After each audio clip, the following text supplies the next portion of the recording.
Saludos República Dominicana, soy José Eliseo Almanzar y esto es Paneo Semanal. Dando como siempre en primer lugar las gracias a Dios por permitirnos estar aquí con ustedes y a ustedes por concedernos el importantísimo honor de escucharnos por esta Sol 106.5 FM, la principal emisora de nuestro país, de vernos en YouTube, en nuestro canal Paneo Semanal y de seguirnos en nuestras redes sociales Paneo Semanal, saludando como cada sábado a mi hermano y compañero Luis José Polanco. Muy buenos días, Eliseo, y muy buenos días a todos nuestros queridos y amables teleoyentes que nos dispensan el favor de su audiencia como cada sábado en este su programa Paneo Semanal. Bueno, vamos al paneo. Vamos al paneo, una semana bastante activa, muy agitada. Esta semana parece una película de Disney. Parece. Hemos tenido todas las emociones. Sí. La gente ha llorado, ha aplaudido, ha peleado, Sí, mucho sí. chisme. Y no solamente de Disney, una película de estrategia, de un thriller también, porque Claro. Una película de espionaje. Sí, de todo ahí. Bueno, que precisamente vamos a hablar de la Operación Telaraña, que fue llevada a cabo el domingo, un día después de nuestro programa. Y la verdad que ya lo comentábamos en el sábado pasado, de esas incursiones que estaba haciendo Ucrania, en la que decíamos que no pudo haber sido ejecutada sin la participación de organismos de inteligencia de los países aliados que están apoyando a Ucrania. Estamos hablando de varias incursiones que Ucrania había hecho a territorio ruso con una precisión quirúrgica que tuvo que haber sido con la participación de agencias de inteligencia. Y luego se da esta grandiosa Operación Telaraña, digno de película, sí. Eliseo. Yo creo que hay pocas películas que pudieron haber hecho un guión y ejecutar una operación como esta. Ucrania había estado hace 18 meses, hoy lo revela, 18 meses preparando la Operación Telaraña. ¿En qué consistió la Operación Telaraña? Ucrania identificó 5 bases estratégicas importantes en todo el territorio ruso. Tú has dicho en muchas ocasiones lo vasto de ese territorio y lo difícil que es poder conquistar o lograr tener logros militares en este vasto territorio. Pues Ucrania identificó 5 bases objetivos de esta operación. Y cuando tú la ves en el mapa, están bastante distantes. Hay una que estaba en Siberia. Más de 4.000 kilómetros. Más de 4.000 kilómetros entre una y otra. Ajá. Pues identifica 5 bases donde estas bases son parte de lo que se llama la tríada nuclear. La tríada nuclear, y de hecho solo hay 4 países que tienen tríada nuclear. ¿Qué es la tríada nuclear? La tríada nuclear es la capacidad de un país de ejecutar objetivos nucleares, armas nucleares desde el aire, desde aviones con cargas nucleares, bombardeos nucleares, desde tierra con los misiles de largo alcance. Y desde el mar. Y desde el mar con los submarinos nucleares. Y con barcos. Con barcos que tienen capacidad para lanzar misiles. Tierra, aire y mar. Sí. Pero que hay que decir, Luis, también, que los misiles nucleares, hay varias familias de misiles. Está el misil intercontinental, que es el misil que sale al espacio. Que tiene un alcance impresionante, largo. El mayor alcance, pero la trayectoria es en el espacio. Por encima de la atmósfera. Tiene que salir para entonces caer. Al espacio para caer y hacer una trayectoria de elipse. Está el misil crucero, que es el misil autopropulsado con un motor, es un solo cuerpo, que va el explosivo y el motor. Y está el misil balístico, que es un misil que tiene un motor y carga otros misiles que cuando llega al blanco, pues lo los apunta a los objetivos. Ahí hay misiles de toda clase.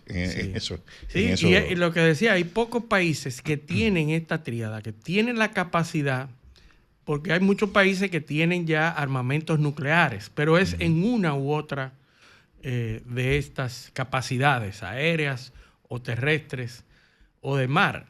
Entonces, los únicos países que tienen la tríada nuclear son Estados Unidos, obviamente, Rusia, China y la India, que tienen esas capacidades de 3 medios diferentes. Que no es lo mismo tener portaaviones nucleares, por ejemplo, que tener capacidad de lanzamiento nuclear desde el mar. Exactamente, no, porque uno lo que se habla es de la capacidad de propulsión con energía nuclear. Pero no necesariamente con la capacidad de lanzar armamentos nucleares desde esos aparatos, desde esas naves. Pues Ucrania prepara una especie de unos camiones, contenedores de madera, y los opera desde territorio ruso con choferes rusos, a los cuales contrata para que lleven ese vehículo de un punto a otro. Y esos camiones, esos contenedores de madera disfrazados, contienen una cantidad inmensa de drones. Se dice que había unos 117 drones en todos los camiones. Se meten en estos camiones y los posicionan en sitios cercanos a bases rusas, que son parte de los 5 objetivos que se determinó.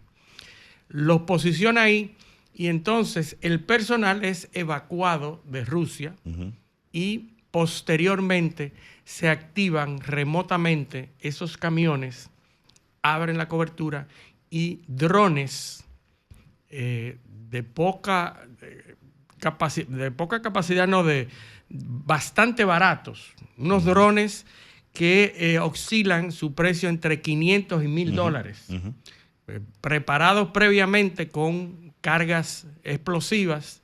Esos drones salen de los camiones y cada dron operado por una persona desde Ucrania, desde una localidad secreta. Y desde esa localidad secreta operan esos drones, muchos de ellos piloteados por personas, otros con inteligencia artificial, fueron lanzados desde esas localidades a bases rusas, logrando infringir daños por alrededor de 100.000 millones de euros, dice la noticia. 100.000. Dicen los ucranianos. 100 millones de euros, ¿verdad? 100 millones de euros, no 100.000. 100 millones de euros. Entonces ahí ponte... Imagínense ustedes una operación que no le costó, en términos de drones, habían 100.000 euros. Pero ya hay una cuestión que no cuadra. Sí, porque un bombardero... Entonces, si fueron tantos bombarderos que dañaron y tanto armamento estratégico, un solo bombardero de eso debe costar más de 100 millones. Sí, pero fíjate, 41 aviones fueron dañados. Que los especialistas estiman que es 1/3 de la capacidad de estos bombarderos. Pero solo valen 100 millones de euros, 41 aviones. Bueno, o son 100.000 o son 100 millones de euros. Lo importante es que con un gasto mínimo, que eso es lo que cuesta un dron, entre $500 y $1,000, lograron armar esta operación y lograron impactar. Ejecutar, dar un golpe importante. Esto. Entonces, a diferencia de otras ocasiones en donde Rusia ha minimizado los daños, en esta ocasión aceptó que fueron impactadas importantes localidades de su armamento. Es una derrota tanto física como moral para Rusia. Y bueno, ahí está Zelensky dando entrevistas con el jefe de los organismos de seguridad, que es Vasil Maliuk.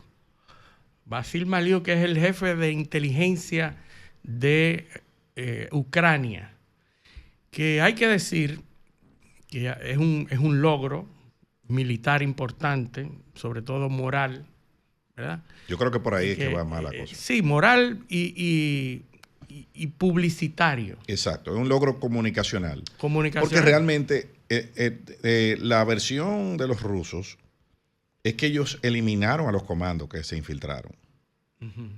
¿Entiendes? O sea, porque hay que oír las dos cosas. Ver, sí. Usualmente la verdad está en el medio. Sí. Los rusos dicen que eliminaron a los comandos infiltrados, que ellos los identificaron, obviamente después del golpe. La efectividad era antes del golpe. Exacto. Obviamente después del golpe, ellos dicen que neutralizaron a todos los comandos que participaron en la operación. Obviamente Ucrania, eso yo no sé si lo ha negado, pero... No, porque Ucrania dice que logró evacuar a todos los activos necesarios los rusos dicen que los eliminaron. Bueno, bien, hay que ver está si, bien. Como tú dices, la mitad sí, en el medio. Puede ser que hayan eliminado algunos, puede ser que a quien considera Ucrania como un comando. Completamente. O sea, y Ucrania declara probablemente que los choferes de esos camiones disfrazados eran choferes rusos que no sabían. Bueno, probablemente Rusia eliminó a los rusos que participaron y dice que fueron comandos. Eso sí es más probable. Y dice que fueron comandos. Sí. ¿Tú entiendes? Porque eso es un juego de comunicación. Sí. Ahora, ¿eso puede cambiar el curso de las acciones en el terreno? Me parece que no. Lo que eso sí, el efecto que tiene es que obviamente Ucrania, y hay que ver si eso fue con el apoyo de Estados Unidos también. Mira, yo creo, y esa era la próxima parte de este comentario, es que, y por eso comenzamos diciendo, que esos golpes que estaba dando Ucrania de último minuto, en medio de unas negociaciones que se están dando en Estambul. Porque las negociaciones han seguido, igual después el ataque y no importa. Y de hecho, ninguna de las partes ha dicho que abandonará las negociaciones. No. Ni siquiera los rusos después de esto, ¿verdad? Sigue igual, con más duda, con más desconfianza, pero siguen las negociaciones. Yo pienso que ese golpe, con esa precisión, con esas capacidades tecnológicas que necesita, no se pudo hacer sin Estados Unidos. Sí. Sin el apoyo de Estados Unidos. Así es. Y sin el apoyo, porque hay que identificar los blancos, y no es tan fácil identificarlos. No es tan fácil llegar a esos puntos sin la inteligencia necesaria. ¿Y tú no crees que eso, aquí elucubrando a varios miles de kilómetros de distancia, ¿tú no crees que eso pudo ver también parte de un inside job ruso para facilitar la negociación? Bueno, pudiera ser, pero el costo es inmenso. Pero un costo inmenso. Es que no sabemos si ese es el costo. ¿Tú estás entendiendo? O sea, pero recuerda que hay imágenes de satélites que ven los aviones destrozados. Es verdad. Que se confirmó vía satélite. Es verdad, pero nosotros no sabemos si esos aviones estaban operativos, si eran aviones viejos. Sí, había muchos viejos. Eso sí. Eso está claro, que hay aviones de una flota antigua. Entonces, porque ahora esto puede ser también un inside job ruso, es un trabajo interno ruso. O con la colaboración de un activo ruso. O con la colaboración de activos rusos para facilitar la negociación. Sí. Porque tampoco, bueno, mira, Zelensky probablemente esté pidiendo que no quisiera verse derrotado, tú sabes. Sí. Y para darle una salida digna, vamos a dejar que él tenga un éxito mediano y así él se anima y se sienta. Puede ser, digo.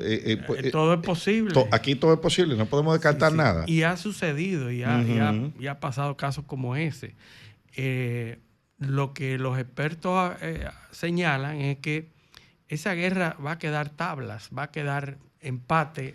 Sí. Teóricamente, aunque Rusia tiene la delantera, Rusia está indiscutiblemente. Rusia continúa ganando territorio. Ahora está en la región de Sumy. Sí, está adentrándose cada vez más. Sí, mientras lo atacan por allá.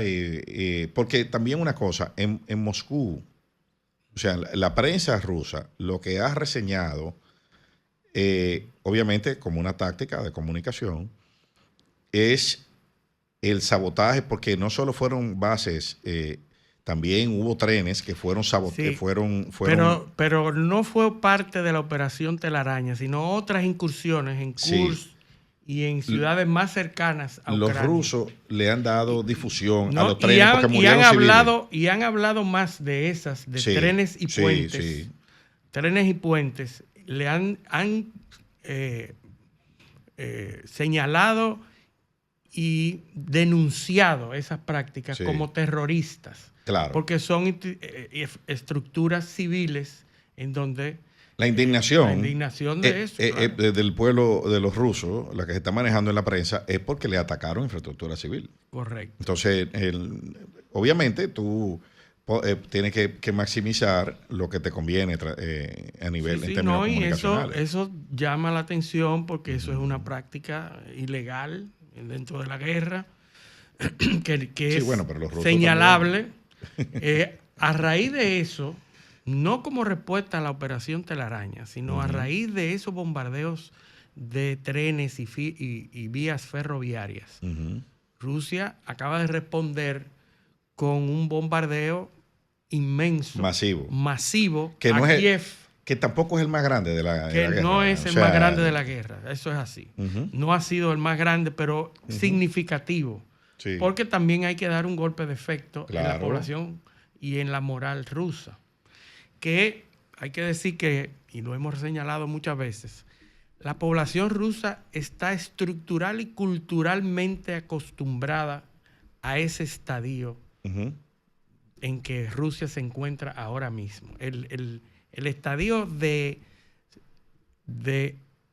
el gobierno ruso, del Estado ruso, de la Federación Rusa, en guerra para recuperar los territorios de rusos, la Nueva Rusia. ¿Tú te acuerdas? La Nueva Rusia fue el nombre que se le quiso poner en el 2014, antes de las protestas del Maidán. Sí. Se quiso establecer una estructura política que se llamaba la Nueva Rusia, justamente en los territorios del Donbass, en los territorios de Donetsk y Luzán. Luis, hay que decir esos también, territorios eran las Nuevas Rusia. No progresó, se cayó, se quedó, pero en la mentalidad rusa de los ciudadanos rusos, esta guerra es para recuperar a esos ciudadanos rusos de rusoparlantes que se encuentran ahí culturalmente asociados con Rusia. Sí, tienen un ideal. Claro, la fortaleza Rusia, su filosofía, la filosofía que marca su idiosincrasia es la protección del territorio. Correcto. Pues eso es. Sí, todas las veces. Y eso lo justifica políticamente a lo interno de Rusia. Claro, casi toda la guerra que los rusos han peleado ha sido por eso. Sí. Y hay que decir también que sobre la destrucción de los aviones. Hay informes independientes que dicen que fueron 13 aviones.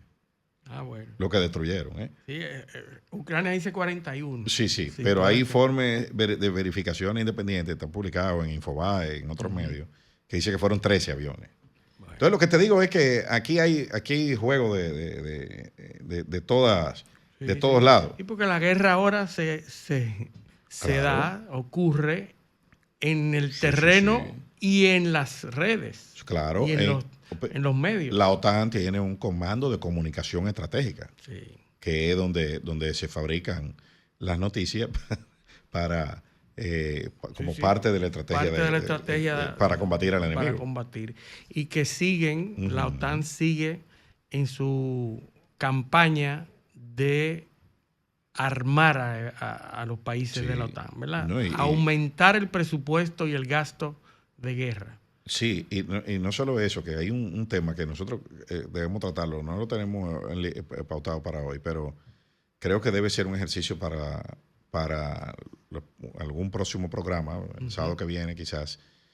Tenemos que hablar de los Balcanes. Sí, claro, esa zona está calientísima. Donde está la OTAN Serbia. También. Y la OTAN está ahí, y ahí la guerra está a punto de estallar de nuevo. Ahí, sí. Hay unas elecciones, hay unas protestas que se están dando. En lo que era la antigua Yugoslavia, que se dividió en 5 países. 5. Ahí próximamente se va a volver a pelear, lamentablemente. Sí, ¿no? Polonia también acaba de celebrar unas elecciones que Sí. se está cuestionando también. Así es, porque ganó Un pro-ruso. un prorruso. Entonces todo se está armando en esa zona en dos bandas, los europeístas y los prorrusos. Todo está en ese sentido. Sí, la polarización, pero eso se ve en los niveles de desarrollo. En la Europa menos desarrollada de prorrusa. Prorruso, correcto. Porque culturalmente son muy distintos a los europeos occidentales, desde el Imperio Romano. Sí. Recuerda que los romanos tuvieron problemas para cruzar cruzando el Rin. Sí, desde ahí no pudieron seguir. La frontera natural y después del desastre de Teutoburgo, la batalla donde perdieron las legiones. Lo importante aquí es que aunque la narrativa se apunta a las negociaciones y Estados Unidos, que vamos a hablar un poquito de Estados Unidos y lo que está pasando. Y chisme.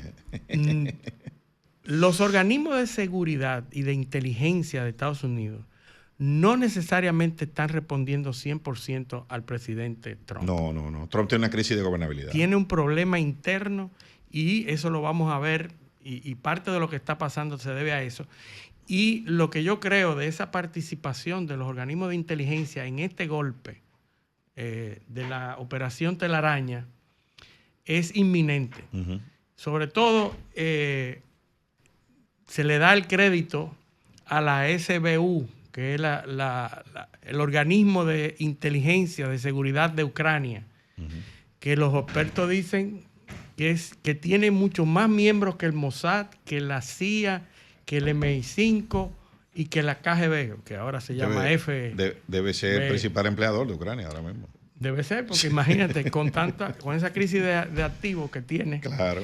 Pero dicen que una de las agencias más efectivas en el espionaje internacional es la SBU. Pero lo dicen ellos mismos, ¿no? Bueno, los expertos hablan de la comparación. Uh-huh. Y la verdad que quien se anota ese tanto con la operación Telaraña es el jefe del organismo de inteligencia de Ucrania.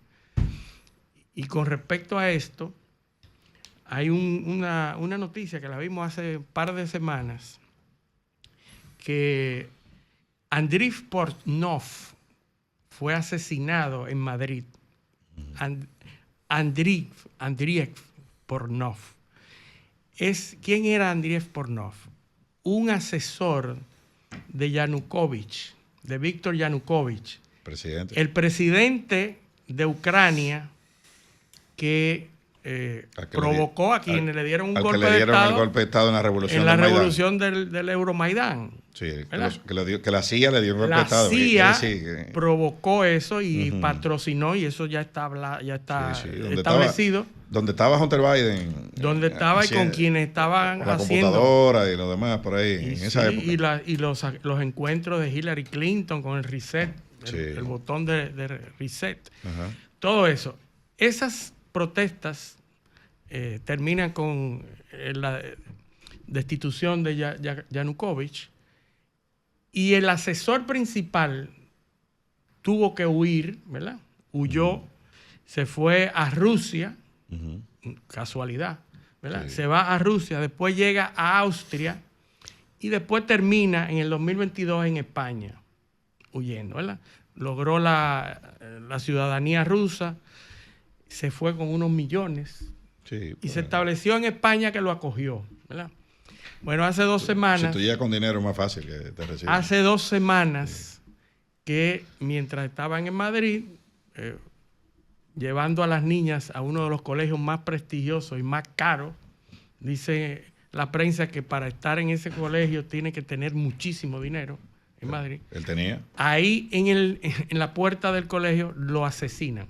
Cae abatido por disparos y entonces se le endilga y se le dice que a los servicios en los servicios de inteligencia ucranianos que tenían asuntos pendientes ahí.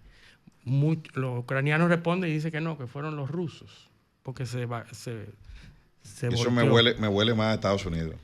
pudiera ser. Sí. Sí, Porque, son el modus operandi. no, porque es que ese señor recuerda que el futuro de los demócratas, o sea, lo que está manteniendo a muchos demócratas fuera de la cárcel Sí, es que Zelensky no ha hablado. sí. ¿Entiendes? Sí, porque ahí hay muchas operaciones que se dieron Sí, ahí. claro, y los indultos de Biden, ¿por qué eran? Los indultos preventivos. Preventivos. Sí. ¿No? Que ahora se Oye, el de su hijo. Por o sea, eso, ¿no? Él lo indultó a Hunter. Están cuestionados, ¿eh? Ay, Ahora se sí, dice que pero fue Donald Trump un va a dejar eso así. autopen. Eso, El porque autopen es Sí, una Donald Trump- maquinita Donald que Trump replica la No, firma. y Donald Trump amenazó con anularlo. anularlo. No sé si se puede, porque... Bueno, hay que este, demostrar que no fue el presidente que lo firmó. No, lo que de él emitir otra orden ejecutiva derogando el indulto. la investigación que hay es para ver, es en sobre el uso de la firma. una sobre el uso de la firma. De la firma digital. Y otro sobre la capacidad mental de Biden a la Esa hora es la de otra. firmar. No, y la otra que va a hacer Donald Sí. Trump. Esa es esta semana. La lanzaron. Él habló del uso de ¿cómo se llama? De robot, de de un muñeco robot, de de baile. un robot, sí, de un clon. Qué maldito loco. Un De clon. un clon, Pero mira- de una investigación sobre los distintos clones Sí. Que se han utilizado. No, porque no es uno, es un Son grupo de varios. clones. No, de no, y Biden. hay muchas fílmicas que señalan a partes de la parte de la nuca de Biden en donde se ve como un plástico. Señores, estamos en una época Pero en mira, donde ese tipo de cosas en Oklahoma se, creen se eso. tú oyes. entienden y se Claro, creen. claro. Sí, Claro. en North Dakota creen eso. No, Pero- y aquí en Sí, muchas partes, sí, ¿tú me sí, entiendes? sí. O sea, Pero aquí hay un programa en Estados Unidos, Infowars, que todas las tardes se hablaba de las conspiraciones que Claro, había. sí. Y ese tipo fue millonario, fue... ¿cómo se llama? Glenn. Hubo uno que lo trajeron aquí.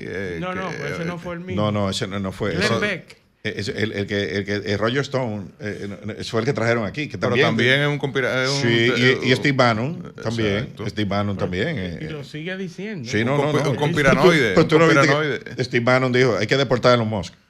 Que hay que mandarlo para Sudáfrica.